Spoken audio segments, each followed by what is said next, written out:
Ba Som Chumrip Su, but Piat and Oh Knong Facebook, Jetty Solang. Chabar secondly, Chi Borok Dog comes up on Pot Knom Bipop Facebook, Diamond Hill Benching Book of Luan, Tiny Som, the Jayrun Clackla, the Piapon, Nung Hatka, the Ban Cat Lang, Carpi, Tiny, the Kiban Chap, Domnang Ri, Chumnoon, Pramrup. Ba, Hai Nung Banto Chap, and Time Tiet, the Knong Benchi Kmauginu, Mian Chumnoon Mapai Grampi Rup. ដូច្នេះខ្ញុំសូមសំណូមពរឲ្យរដ្ឋាភិបាលកម្ពុជាចាប់អ្នកដែល50រូបទៀតទៅប្រគ្រប់55រូបបាទព្រោះថា5រូបចាប់ធ្វើអីចាប់ទាំងអស់ហើយជាពិសេសក៏សូមអញ្ជើញឲ្យរដ្ឋាភិបាលកម្ពុជារបស់លោកហ៊ុនសែនចាប់បងប្អូនដែលជាបាតកោនោះទាំងអស់ផងពីព្រោះថាចាប់5អ្នកចាប់ធ្វើអីចាប់ទាំងអស់ទៅ ហើយក៏ខ្ញុំសូមសំណូមពរឲ្យបងប្អូនបាតកោយើងចូលពន្ធនាគារទាំងអស់ផងវាជាឱកាសមួយយើងរួមគ្នាបាតកម្មក្នុងពន្ធនាគារតែម្ដងទៅពីព្រោះថាយើងទាំងអស់គ្នាធ្វើការដើម្បីបុព្វហេតុជាតិដូច្នេះបើសិនជាគេចាប់យើងទាំងអស់គ្នាឲ្យគេចាប់ទាំងអស់តើគេមានគុកអាចនឹងផ្ទុកពួកយើងបានឬទេហើយបន្ថែមទៅទៀតគឺឮពី ដែលលេចលឺមកថាគេនឹងតាមចាប់ខ្លួនកញ្ញាម៉ាឡែនភោគបាទបងប្អូនប្រហែលជាស្គាល់គាត់ហើយម៉ាឡែនភោគគាត់ជាបងប្អូនស្រីម្នាក់ដែលបច្ចុប្បន្នគេស្គាល់គាត់ច្រើនតាមរយៈវីដេអូរបស់គាត់នៅក្នុង Facebook បាទហើយគាត់តែងតែនិយាយរឿងរ៉ាវដែលកើតឡើងពិតៗ នៅស្រុកខ្មែរយើងហ្នឹង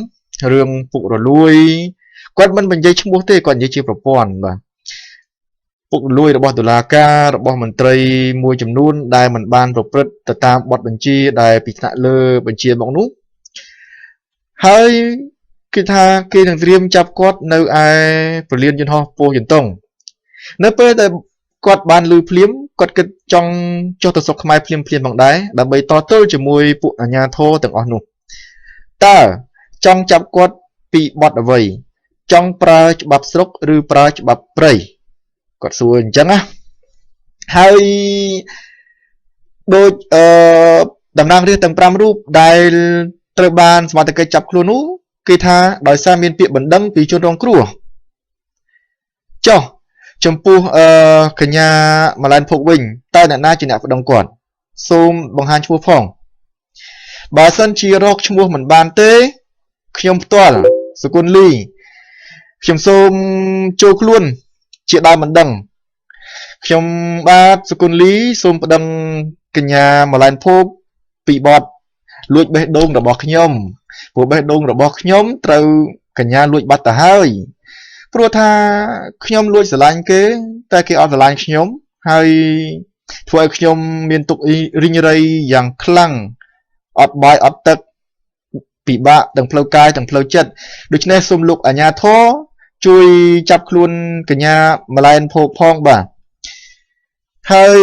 ជាចុងក្រោយខ្ញុំសូមអំពាវនាវឲ្យរដ្ឋាភិបាលកម្ពុជាចាប់ទាំងអស់គ្នាទៅឲ្យតាជនជាតិខ្មែរអ្នកស្នេហាជាតិមិនថា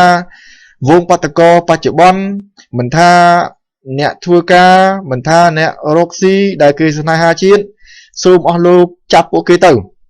ហើយក៏បញ្ជូនបរទេសខុសច្បាប់ដែលជាមិត្តមឿនឆ្នាំរបស់លោកនោះមករស់នៅក្នុងស្រុកខ្មែរផងហើយខ្ញុំល្ងាចនេះមានតែប្រពន្ធនេះទេតាក់ទងនឹងរឿងដែលពួកលោកខិតខំខ្លាំងណាស់ដើម្បីចាប់អ្នកដែលស្នេហាជាតិទាំងអស់នោះសួរថា តើលោកប្រើក្បួនចាស់ដើម្បីធ្វើការតថ្លៃជាមួយនឹងឯកឧត្តមសំរងស៊ីឯកឧត្តមគឹមសុខាឲ្យចូលសភាឬគំនិតនេះវាដូចជាស្មោកគ្រោកបន្តិចលោកហើយវាដដែលមានវិធីណាល្អជាងនឹងអត់លោកអាចទៅរៀនសូត្រម្ដងទៀតនៅហាណូយបើសិនជាមានវិធីណាល្អជាងនឹងអាចទៅរៀននៅហាណូយឬក៏រៀននៅប៉េកាំងដើម្បីឲ្យគេបរៀនថាធ្វើយ៉ាងម៉េចអាច បន្តរបបផ្ដាច់ការនេះបានយូរអង្វែងបើគ្រាន់តែចាប់តំណាងរាស្ត្រប៉ុន្មានអ្នកដោយបង្កប់ គេហៅថាសូម្បីតែកងហៅថាដែលសារសន្តិសុខរបស់ពួកលោកណាសម្ដាប់ធ្នាប់របស់លោកណាក៏មិនមែនជាពួកកងសន្តិសុខពិតប្រាកដដែរព័ត៌មានពួកយើងឃើញព្រឹកមិញហើយថាគ្រាន់តែជាពួកក្មេងញៀនថ្នាំដែលគេយកចេញពីមណ្ឌលកែប្រែប៉ុណ្ណោះហើយអ្នកផ្សេងទៀតមិនដឹងថាមកដើម្បីអីផងលោកយកជនស្លូតត្រង់យកជនដែលមិនដឹងអីមកទប់ទល់ជាមួយនឹងវោបតកហើយលោកបង្កប់មនុស្សរបស់លោកនៅក្នុងវោបតកឲ្យបង្កចលាចលត្រឹមតែស្ត្រីដូចអ្នកស្រីមួសុខួរនិងតំណាងរូបប្រមាណអ្នកទៀតតែពួកគាត់អាចធ្វើឲ្យបានគាត់នៅទីនោះគ្រាន់តែជាតំណាងឆន្ទៈរបស់ពលរដ្ឋខ្មែរតែប៉ុណ្ណោះតើគាត់អាចទៅញុះញង់យ៉ាងម៉េចបើភាពឈឺចាប់ភាពចង់បានទីលានប្រជាធិបតេយ្យវាផុសចេញពីទឹកចិត្តខ្មែរទាំងអស់បាទហើយខ្ញុំថ្ងៃនេះនិយាយខ្លីៗប៉ុណ្ណឹងចាំមានថ្ងៃក្រោយចាំបន្តទៀត yes នេះបង្ហាញរូបដល់ទៀតខ្លាចមិនស្គាល់កញ្ញាម្លែនភពបាទបើចាប់បានចាប់ទុកឲ្យខ្ញុំយក